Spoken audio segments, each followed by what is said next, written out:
ko. Tinanggal niya, tinanggal niya po ulit. Okay na sana, tinanggal niya po ulit. Putang ina mo. Kuya, wag ka manakit, kuya.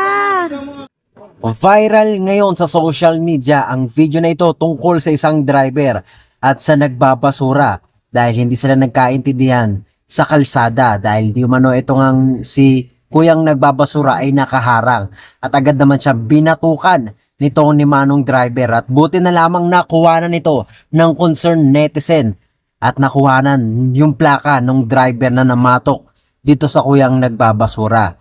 Eto to nga mga kaibigan, ang nakakainis pa dito, kasama pa ni kuyang nagbabasura yung kanyang anak at napaiyak ito matapos batukan ng kanyang ama. Makikita nga natin sa full video na ito mga kaibigan kung paano siya batukan ni manong driver.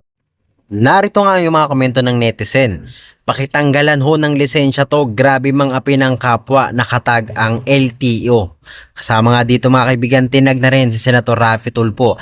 At ang sabi pa ng ibang netizen, pati yung bata natakot dahil nasaktan yung ama niya.